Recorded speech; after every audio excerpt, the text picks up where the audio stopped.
안녕하십니까, NJ 스튜디오 차활평TV의 제이입니다.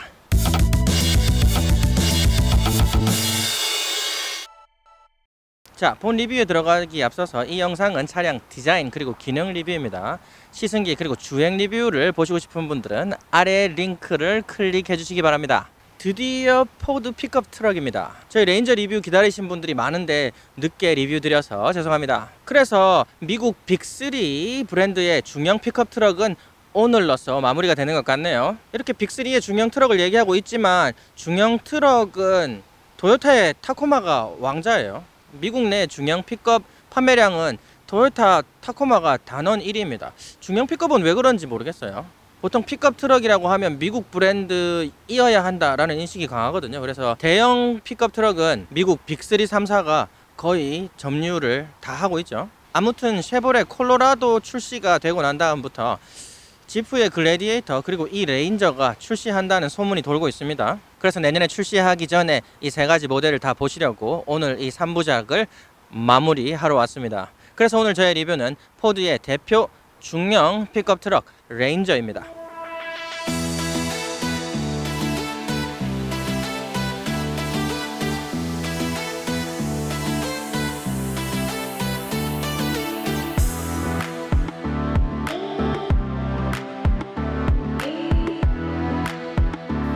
포드의 대표 중형 픽업 트럭입니다. 지프의 글래디에이터와 쉐보레의 콜로라도 리뷰를 드렸었죠. 그들과 이 레인저의 가장 큰 차이는 흡기 방식이라고 생각을 해요. 지프 글래디에이터 그리고 콜로라도 양쪽 모두 3.6 6기통 자연흡기 엔진을 얹었었죠. 하지만 포드 이 레인저는 특이하게 2.3L 이코부스트 터보 엔진을 실었습니다. 개인적으로 포드가 파워트레인을 주류인 터보 엔진으로 라인업을 세우는 것이 저는 굉장히 마음에 들어요. 오히려 쉐보레가 굉장히 많은 라인, 캐딜락까지 해가지고 3.6L V6 자연흡기 엔진을 고수한다는 게 시대에 좀 뒤처진다는 느낌을 지울 수는 없는 것 같아요. 포드의 터보 엔진들은 섬세함이 약간 떨어지는 감이 없지 않아 있지만 근력 하나는 또 알아줘야 됩니다. 그런데 또 에비에이터를 보면 포드 그룹의 근력 그리고 섬세함의 잠재력은 또 볼 수가 있는 것 같아요. 아무튼 이 레인저는 모든 트림에서 같은 파워트레인이 들어갑니다. 마츠다 엔진에서 파생된 직렬 4기통 터보 2.3L 이코부스트 엔진을 얹었고요. 2.4L가 들어가는 북미 포드 익스플로러와 다르게 아마 한국에 들어가는 2.3L 터보 익스플로러는 같은 엔진이 들어가지 않나 싶어요. 요즘 포드에 또 다 들어가는 10단 자동 트랜스미션이 들어가 있습니다. 그래서 이 파워트레인은 270마력에 43토크나 되는 아주 대단한 근력을 보여주고 있어요. 출력이 조금 낮은 대신에 경쟁 차종을 훌쩍 뛰어넘는 토크가 또 눈에 띄는 차량입니다. 제가 포드 익스플로러 리뷰를 할 때 2.4 터보와 10단 자동 트랜스미션에 상당히 마음에 들었거든요. 그래서 이 차량도 조금 기대가 갑니다. 드라이브 트레인은 후륜 구동이 기본이고 4륜이 옵션으로 들어갑니다. 지금 보시는 이 차량은 4륜 구동 옵션이 들어간 차량입니다. 이 2019년형 포드 레인저는 세 가지 트림이 있어요. XL, XLT 그리고 라리에트라는 세 가지 트림이 있습니다. 지금 보고 계신 이 차량은 XLT 차량으로서 중간에 있는 차량이에요. 아마 국내 출시가 돼서 국내 분들이 구매를 하시면 이 중간 트림의 판매량이 가장 좋지 않을까 생각을 해서 제가 들고 나왔습니다. 가장 낮은 트림인 XL은 24,300달러부터 시작을 하고요. 이 지금 보시는 중간 트림의 XLT는 29,000달러로 시작을 합니다. 그리고 가장 높은 트림인 라리에트는 32,200달러부터 시작을 합니다. 가격대는 괜찮은 것 같아요. 또 미국 차량이니까 관세에서 메리트가 있어서 또 저렴하게 구매할 수 있지 않을까 또 생각을 해봅니다. 지금 보시고 계신 이 XLT 차량은 옵션이 꽤 많이 들어간 차량입니다. 드라이브 어시스트인 코파일럿 360까지 들어갔으니까요. 그래서 이 옵션을 다 넣은 이 XLT는 39,000불입니다. 연비는 제가 또 언급을 안 할 수가 없는데요. 이 커다란 몸집의 중형 픽업이 종합연비 9.8km나 나와요. 콜로라도가 7.2km 밖에 안 되는 거에 비교하면 상당한 연비가 나오는 것 같습니다. 자, 디자인을 보도록 합시다. 앞모습을 먼저 볼 건데 제가 개인적으로 포드는 디자인을 잘하는 회사라고 생각하지 않습니다. 그런데 예외가 있어요. 포드가 트럭 디자인은 엄청 잘합니다. F150도 아주 미국스럽고 남성답지만 디자인이 아주 섬세하고 잘 돼 있어요. 포드 디자인의 정점은 랩터들인데요. 이 레인저 랩터는 북미에 출시가 안 될 겁니다. 지금 오스트레일리아나 그쪽이나 출시가 될 텐데, 이 레인저 랩터 그리고 F150의 랩터들의 디자인은 정말 미국 차 전체를 통틀어서 정점에 있지 않나 그렇게 생각을 해요. 포드 F150 랩터의 앞모습 디자인을 가진 SUV가 출시가 된다면 저는 무조건 구입할 거라 이렇게 얘기를 했거든요. 그래서 이 레인저도 앞모습이 굉장히 디자인이 잘 됐어요. 콜로라도도 괜찮았지만 아마 이 레인저 앞모습이 제일 예쁜 것 같습니다. 특히 대시보드부터 후드 끝까지 이렇게 내려오는 라인도 굉장히 잘 빠졌고요. 그리고 전반적으로 범퍼 그리고 후드, 전조등 이 세 가지의 비율이 굉장히 좋아요. 그릴은 요즘 현세대기와 다르게 그렇게 크진 않지만 과감하게 넣어놨어요. 디자인을 과감하게 넣어서 모험을 해보겠다 이런 느낌이 들도록 또 들어가거든요. 아래쪽에 톤, 컬러 디비전이 너무 잘 돼 있어요. 지금 까만색 앞범퍼에 은색 스키드 플레이트 들어가는 부분을 이렇게 톤을 나눠줬는데 굉장히 아름답습니다. 전조등은 기본 LED가 아닌 2구에 전등이 들어가 있는데 뭐 특별한 점은 안 보이고요. 안개등 쪽은 오히려 구조물처럼 들어가 있는데 이 부분도 상당히 잘 한 것 같고요. 그래서 앞모습은 거의 100점을 주고 싶네요. 자, 이 레인저의 옆모습을 보도록 하겠습니다. 옆모습도 상당히 잘 빠진 것 같아요. 이렇게 팬더 위쪽이 굉장히 많이 도드라지게 튀어나와 있는데 이 부분이 좀 더 어깨 있어 보이는 그런 좀 남성다운 모습을 보여주는 것 같고요. 또 전고가 상당히 높게 보이는 것도 이 차량의 매력이 아닐까 생각을 해봅니다. 그리고 또 짚고 넘어가고 싶은 부분은 이렇게 뒤쪽 차 유리 부분이 이렇게 살짝 이렇게 올라가고 뒷부분이 너무 각지게 안 떨어져 가지고 너무 픽업 트럭 같지 않는 약간 순화된 부분이 이쪽에서 보여요. 그래서 좀 더 가적 친화적인 그런 차량으로 보이지 않나 싶어요. 앞쪽 서스펜션이랑 뒤쪽 서스펜션이랑 높이 차이가 굉장히 많이 납니다. 그래서 차가 좀 앞으로 기울었다라는 느낌을 많이 받는데요. 그래서 또 눈에 띌 수밖에 없는 점은 뒷바퀴랑 팬더하고 그 사이 공간이 너무 커요. 그리고 그 안을 뭐 잘 마무리했다거나 그렇지도 않고 그냥 내장이 다 보이는 듯한 그런 디자인이라서 약간 이런 부분은 섬세함이 떨어지는 것 같습니다. 그래도 이게 최상위 트림이 아님에도 불구하고 이 팬더 림 트림들은 싼티 안 나는 플라스틱으로 마감을 해놔가지고 또 이 펄이 약간 들어간 플라스틱이에요. 그래서 고급스러워 보입니다. 그리고 또 테일라이트가 옆에서 봤을 땐 조금 단순해요. 검지손가락처럼 길게 빠진 게 또 시그니처인데 이 차량엔 또 들어가지 않아서 좀 단순해 보이는 느낌은 지울 수가 없습니다. 휠은 XL 모델에는 그냥 철로 된 16인치 휠이 들어가고요. 이 XLT에는 17인치 알루미늄 휠이 들어갑니다. 그리고 라리에트 가장 높은 트림에는 18인치 휠이 들어갑니다. 차량에 비해서 휠이 좀 작아 보여요. 뭐라고 해야 될까, 이렇게 꼬마 자동차 붕붕이처럼 몸집은 엄청 큰데 휠이 좀 작은 느낌은 지워버릴 수가 없습니다. 그렇지만 휠 디자인은 트럭에 들어갈 것 같지 않은 아름다운 휠이 들어가 있습니다. 펄이 잔뜩 들어간 블랙 코팅이랑, 그리고 또 이게 자개죠. 자개 느낌의 코팅이 또 들어가 있어서 휠은 또 아주 잘 빠진 것 같습니다. 자, 이 레인저의 뒷모습을 보도록 하겠습니다. 트럭 뒷모습은 뭐 별로 볼 것은 없습니다. 근데 요 차는 좀 눈에 띄는 게 아까 말씀드렸듯이 뒤쪽 서스펜션이 좀 높게 세팅이 돼 있어요. 그래서 이게 트럭 베드 코가 좀 높게 올라와 있는 것처럼 보여요. 그래서 뒤에서 보면은 뒷유리를 가릴 것만 같이 많이 솟아 올라와 있습니다. 그래서 뒷모습은 좀 더 무식해 보이는 건 사실이에요. 이렇게 음각으로 포드가 글자들을 주기를 하는 게 있지 않습니까? 이거 굉장히 마음에 들어요. 특히 레인저에서는 진짜 갑입니다, 갑. 그리고 포드 엠블렘들이 구조물처럼 올라와 있는데 이 부분도 굉장히 마음에 들고요. 포드 엠블렘은 자칫하면 좀 촌스러울 수가 있어요. 그런데 이렇게 많은 정성을 들이고 나니까 촌스러움보다는 오히려 좀 클래식함 그리고 남성다움이 강조가 되는 것 같습니다. 올라가는데 좀 불편할 것 같아요. 대형부터는 발판이 들어가 있습니다. 그래서 저같이 키 작고 이렇게 바지 이렇게 쫀쫀한 거 입은 사람들은 올라가기 어렵지 않을까 또 생각을 해봅니다. 그리고 이 차는 1300불의 옵션을 넣어서 이렇게 트럭 베드 커버가 있습니다. 굉장히 고급스럽게 들어가 있어요. 그런데 130만 원이나 주고 이걸 해야 된다는 건 좀 안타깝습니다. 트럭 베드를 열어보도록 합시다. 이거 베드가 댐퍼가 없네요. 이럴 수가. 콜로라도보다 이게 더 늦게 나온 모델이거든요. 테일게이트가 댐퍼가 없어요. 그래서 와, 이거 힘 없으면 못 쓰겠다. 이 베드 사이즈는 이게 슈퍼크루 모델이거든요. 그래서 5피트짜리 트럭 베드가 들어가 있어서 이게 가장 판매량이 높은 차량입니다. 껍데기를 한번 열어볼게요.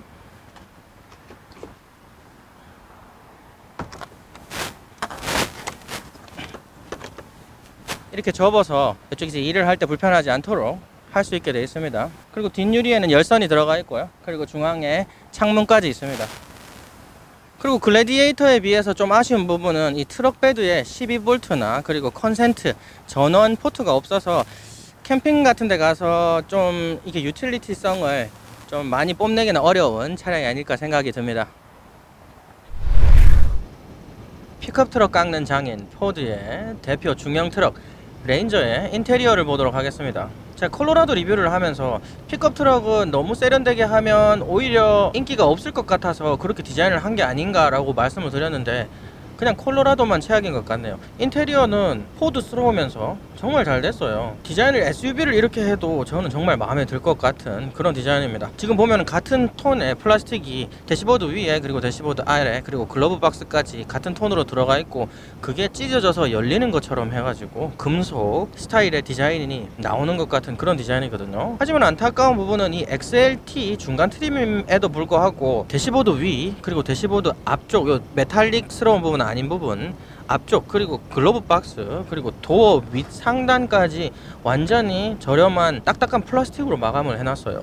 어지간히 싼 차도 이렇게 잘 보이는 부분 그리고 손이 많이 가는 부분은 그래도 패딩이 좀 된 머테리얼을 사용하는데 이 차는 다 딱딱한 재질로 마감을 했네요. 하지만 포드가 금속 느낌이 나는 플라스틱 코팅 톤을 너무 잘 맞춰줍니다. 그래서 이렇게 중간을 찢어서 밀고 나오는 듯한 이 메탈릭한 부분은 좀 어두운 톤의 실버 그리고 크롬이 들어가 있는데 그 톤이 다 너무 마음에 들어요. 아무튼 톤 선정은 굉장히 잘한 것 같습니다. 그리고 대시보드 앞쪽에 레인저 음각으로 또 레터가 들어가 있는데 이런 부분은 포드의 특기가 아닌가 싶어요. 스크린은 옵션을 넣지 않으면 4.2인치가 들어갑니다. 너무너무 작아요. 그렇지만 이 차량은 옵션이 들어갔음에도 불구하고 8인치가 들어갑니다. 그래서 현 세대를 또 지나면은 아마 또 업데이트가 되지 않나 싶은데 좀 작은 거는 어쩔 수 없는 것 같고요. 그리고 스크린 주변에 좀 여백이 있어 보이지만 전체적으로 디자인을 너무 잘해서 보기 싫은 부분 하나도 없고요. 다이얼들은 상당히 디자인이 잘 되어 있습니다. 그런데 이 버튼 디자인이라든지 직관성은 아주 부족한 것 같고요. 가장 큰 문제는 이 공조 시스템 부분인데요. 공조 시스템이 다이얼로 안 되어 있어요. 다이얼이 상당히 많은 것 같은 디자인이 되어 있지만 공조 시스템 부분이 다 버튼으로 되어 있어 가지고 바람 세기도 다이얼이 아닌 버튼 그리고 온도 조절도 버튼으로 다 되어 있어서 그 온도 조절의 변화량이 아주 크게 조절을 하고 싶을 부분에는 이렇게 눌러서 바꿔야 되는 그런 불편함을 또 보여주고 있습니다. 이 차량은 히팅 시트가 들어가 있는 것으로 보이고요. 통풍 시트는 없는 것으로 보입니다. 그래서 이렇게 아래쪽에 내려가 보면은 이 차는 또 특이하게 12V 포트가 2개가 들어가 있어요. 아까 제가 말씀드렸듯이 트럭 베드 부분에 12V가 따로 할애가 안 돼 있어서 캠핑할 때 불편하지 않을까 이렇게 말씀을 드렸었는데 아마 이쪽에 12V 포트를 2개를 둠으로 해가지고 이쪽에서 우리가 파워를 끌어다 쓰면서 캠핑을 할 수 있게 그렇게 하려고 하는 것 같아요. 그 아래쪽에 보면은 USB 포트가 2개가 있습니다. 그 밑에는 수납 공간이 있는데 접근하기 쉽도록 센터패시아 앞쪽을 많이 깎아 놓은 것을 볼 수가 있어요. 그런데 이 차량은 아쉽게도 무선 충전대는 없습니다. 그리고 이 수납 공간 옆에 보면은 다양하게 차량을 컨트롤할 수 있는 버튼들이 들어가 있는데요. 이 차가 어댑티브 컨트롤이 들어가 있어서 어댑티브 컨트롤 그리고 오토 스타트 스탑 온오프 버튼 따로 있고요. 그리고 이 차량은 오프로드를 겨냥한 차량이지만 뒷바퀴만 디퍼런셜이 락킹이 돼요. 그래서 뒷바퀴 디퍼런셜을 락킹하는 버튼이 따로 있고 그리고 견인 버튼도 따로 있고요. 그리고 파킹 알람 센서 끄는 버튼도 들어가 있습니다. 기어봉 디자인은 파티션이 굉장히 잘 돼 있어요. 그래서 마음에 듭니다만 너무 앞쪽까지 밀려 들어가 가지고 몸에서 멀 뿐더러 그것 때문에 앞에 센터패시아 버튼들을 가리고 12V 포트를 가리는 부분이 또 보입니다. 암레스트 부분만 또 이렇게 굉장히 패딩이 잘 돼 있어요. 폭신폭신한 암레스트가 되어 있고요. 높이도 괜찮고 앞으로 많이 나와 있지는 않지만 운전자 팔꿈치는 닿을 수 있게 이렇게 디자인을 해놔가지고 저는 나쁜 부분은 없습니다. 이 부분을 열어보면은 안에 수납 공간은 그렇게 크지 않아요. 아쉬운 부분이 있는 게 USB 포트가 따로 더 배정이 되어 있지 않습니다. 그래서 이 차량은 애플 카플레이나 안드로이드 오토가 없는 것을 볼 수 있습니다. 그리고 이 차는 자석이 전부 다 패브릭으로 마감이 되어 있습니다. 마음에 들어요. 굳이 이렇게 예쁘게 뽑을 수 있을 것 같으면은 디자인 때문에 가죽으로 굳이 할 필요는 없어 보입니다만 그런데 때 타면은 청소하기 어렵다는 부분은 있긴 하지만요. 자, 센터패시아 스크린을 보도록 하겠습니다. 아까 말씀드렸듯이 8인치 터치 스크린이 옵션으로 들어가 있는데요. 해상도는 상당히 높은 것 같아요. 이렇게 눌러보면은 반응성이 그렇게 좋지는 않습니다. 조금은 걸리는 느낌이 들긴 드는데 지금 이렇게 메모리에 들어간 상태에서는 또 빨리빨리 움직이네요. 어떤 항목에 들어갔다가 다른 항목으로 들어갈 때 아마 이게 메모리가 리셋이 되나 봐요. 그래서 슬라이드도 스마트폰처럼 되진 않지만 그렇다고 딱딱 끊어지는 그런 화면 변화는 아니라서 그래도 또 나쁘진 않은 것 같아요. 그리고 이제는 후면 카메라를 여기서 보도록 하죠. 후면 카메라는 해상도는 나빠요. 해상도는 나쁘지만 넓은 시야각을 보여주고 있는 것을 알 수가 있습니다. 그리고 뒤에 4개, 앞에 4개의 센서를 시각적으로 볼 수 있는데 아까 운전해 보니까 센서가 굉장히 발랄하게 잘 반응이 되더라고요. 차량 모형만 딱 잘라서 올라가 있어 가지고 화면도 굉장히 활용도가 높고요. 하지만 360도 위성샷이나 뭐 다른 샷은 견인 카메라 외에는 없는 것으로 볼 수가 있습니다.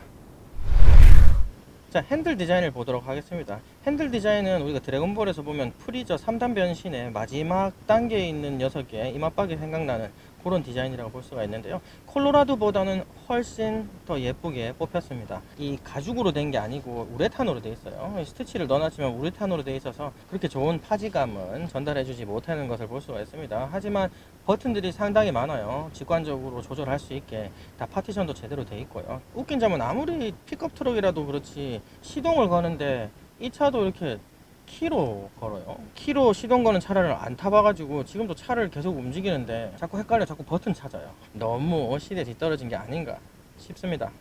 자, 클러스터 디자인을 보도록 하겠습니다. 클러스터는 차량 크기에 비해서 좀 아담한 녀석들이 들어가 있어요. 그래서 물리 클러스터가 양쪽에 들어가 있고 중간에 아주 작은 스크린이 한 3인치 정도 되는 게 들어가 있는데 전체적으로는 좀 작아 보입니다. 하지만 포드가 익스플로러에서도 봤듯이 이 클러스터 배치를 굉장히 잘하는 것 같아요. 그래서 운전자 눈에 별로 가리는 부분 없이 눈에 잘 들어오게 그렇게 위치 선정을 한 것 같습니다. 트럭임에도 불구하고 포드 코파일럿 360이 옵션으로 들어가 있어요. 그런데 우리가 에비에이터에서 봤던 레벨과는 좀 달라요. 이름이 같다고 해서 모든 같은 드라이빙 어시스트가 들어간 건 아니고요. 이 차량은 에비에이터와 다르게 레인 키핑 시스템만 있고 레인 센터링 기능은 없어요. 그래서 위험할 때만 레인을 잡아주고 운전할 때는 우리가 직접 운전을 해야 되고, 그리고 어댑티브 크루즈 컨트롤 기능이 있습니다. 그런데 어댑티브 크루즈 컨트롤만 되고 그 트래픽을 읽어준다든지 거기에 맞춰서 속도를 다시 지정을 해준다든지 그런 기능은 또 없는 것으로 긴급 브레이크가 들어가는 것을 알 수가 있습니다.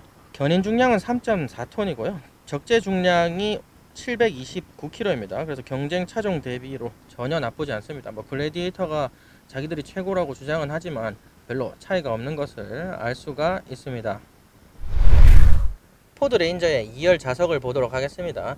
요새는 픽업 트럭을 패밀리 차량으로 아주 많이 사용하기 때문에 이 2열의 디자인도 굉장히 중요하다고 볼 수가 있는데요. 이 차량에 들어왔을 때 보면은 공간은 상당히 많이 줍니다. 보통 이렇게 소형까지는 안 되고 미니 SUV 정도는 충분히 내주는 것 같아요. 니룸도 상당하고요. 그리고 헤드룸도 전혀 나쁘지 않은 것을 볼 수가 있습니다. 아까 얘기했듯이 지금 이게 패브릭으로 전부 다 좌석을 마감을 해놨는데 벌써부터 냄새가 걱정이 되네요. 지금 냄새가 난다는 뜻은 아니고요. 트럭이 또 이 적재함 때문에 그런지 몰라도 이 허리가 너무 꼿꼿이 서 있어요. 그래서 앉아 있으면 편안하다 느낌을 받기는 굉장히 어려워요. 그래서 등이 굉장히 많이 떠미는 느낌이 들거든요. 중앙에서 누가 이렇게 무릎으로 미는 듯한 느낌이 아니라 전반적으로 너무 꼿꼿이 서 있어서 좀 불편하다고 볼 수가 있습니다. 그리고 그 센터 콘솔 쪽을 보도록 해요. 정확하게 투존으로만 공조 시스템이 운영이 되네요. 그래서 뒤쪽에는 공조 벤트도 없고 공조 벤트가 들어가야 할 부분에는 누가 봐도 쓰지 못할 만한 수납 공간을 가지고 있습니다. 하지만 그 밑에는 USB 포트를 2개나 더 줘가지고 또 이 차의 USB는 굉장히 넉넉하다고 볼 수가 있고요. 그리고 콘센트 플러그가 있어요. 그래가지고 랩탑을 사용할 때 굉장히 좋을 거라고 생각을 합니다. 그리고 이 차가 후륜 구동 기반이기 때문에 4륜이든 2륜이든을 떠나가지고 중간에 샤프트 터널이 있습니다. 그런데 굉장히 낮아요. 낮은데 좀 넓어요. 넓어서 높고 좁은 게 좀 더 나은 것 같아요. 그래야지 좀 쩍벌을 덜 하게 되니까요. 그래서 중앙에 앉은 사람한테도 니룸이 상당히 나오지만 쩍벌은 어떻게 피할 수가 없습니다. 그리고 이 차는 토요타 라브4와 봤을 때처럼 보조석 자리 뒤에는 이렇게 폰을 넣을 수 있죠. 이렇게 수납 공간이 있는데 또 운전자 뒤에는 수납 공간이 없습니다. 포드가 뒤쪽 헤드레스트는 너무 뒤로 젖혀서 놔서 헤드레스트 기능은 많이 못합니다. 그리고 또 이걸 가족 차량으로 쓰려고 하면 뒤쪽에 아이들이 많이 타게 될 텐데 상당히 높아요. 잡을 공간이 없습니다. 그래서 올라올 때 굉장히 힘든, 보통 보면 중학생들 보면 저보다 키가 작거나 저만 하지 않습니까? 그래서 기어 올라와야 되는 또 그런 불편함을 보여줍니다. 그래서 암레스트가 암레스트가 나와라. 잠깐만요, 이거 암레스트인 줄 알았는데 이게 암레스트가 아닌가 봐요. 암레스트 여는 방법을 아시는 분이 있으면 저보고 바보라고 댓글 하나 남겨주시고 정정 부탁드립니다. 공간적이면은 이 등받이의 각도 외에는 저는 만족스럽습니다. 픽업 시장에서 왕으로 군림하는 포드가 내놓은 이 중형 픽업 트럭 레인저, 또 기대해보는 게 어떨까 싶어요. 그래서 오늘 저의 리뷰는 여기까지입니다. 저희가 이 회사를 끝나고 영상을 하나씩 찍는데 제 뇌가 막 가동이 안 돼요. 너무 힘들어서 동안이 등골 다 나갔습니다. 그래서 꼭 좋아요, 구독 부탁드립니다. 감사합니다. 바이바이.